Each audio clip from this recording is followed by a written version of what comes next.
So hello everyone, again welcome live with Prerna. आणि जसं की तुम्हाला माहिती आहे, मी स्किन केअर किंवा हेअर केअर किंवा ट्रॅव्हलिंग किंवा वेगवेगळे DIY किंवा वेगवेगळे हॉल किंवा आपले हेल्थशी रिलेटेड, डाएटशी रिलेटेड, तुम्हाला वेट लूजशी रिलेटेड अशा खूप साऱ्या इन शॉर्ट लाईफस्टाईलशी रिलेटेड व्हिडिओज मी तुमच्यासोबत घेऊन येत असते. तर पटापट जाऊन सबस्क्राईब करा, शेअर करा आणि लाईक करा, जेणेकरून आणि हो बेल आयकॉन वरती सुद्धा क्लिक करा, जेणेकरून माझी प्रत्येक व्हिडिओ तुमच्यापर्यंत पहिली पोहोचेल.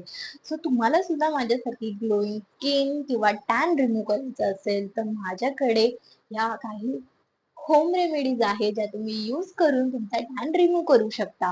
सो आज मी तुम्हाला काही बॉडी डिटॅनशी रिलेटेड व्हिडिओज शेअर करणारे ज्या तुम्ही यूज करून इझिली टॅन रिमूव्ह करू शकता. आणि हो, प्रत्येक गोष्ट ही तुम्हाला घरामध्ये इझिली अवेलेबल आहे.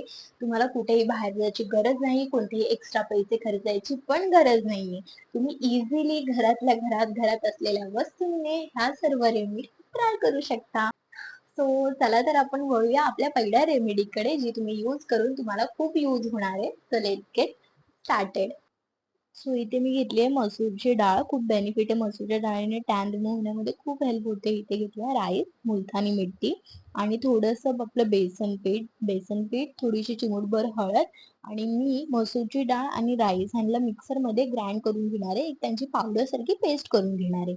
आणि मी हे मिश्रण एका टिफिनमध्ये सगळं मिक्स करून ठेवून देणार आहे, जेणेकरून जेव्हा मला टाइम भेटेल मी इझिली ते घेऊन पटकन यूज करू शकते. आणि मी ह्याच्यामध्ये जे मिक्सर बनवून घेतले त्याच्यामध्ये बेसन पीठ, थोडीशी हळद आणि थोडीशी मुलतानी मिट्टी मिक्स केली आणि हे सर्व मी मिक्स करून एका टिफिनमध्ये ठेवून दिले. तुम्ही ह्याच्यामध्ये जेव्हा घ्याल यूज करायला 2-3 चमचे ही मिक्सचर घ्या. त्याच्यामध्ये बेसन पीठ, त्याच्यामध्ये तुम्ही दही घ्या किंवा टोमॅटोचा ज्यूस घ्या किंवा पोटॅटोचा ज्यूस घ्या आणि थोडासा लिंबू त्याच्यामध्ये, लिंबूचा रस त्याच्यामध्ये टाका आणि हे सर्व मिक्सचर तुम्ही इझिली यूज करा.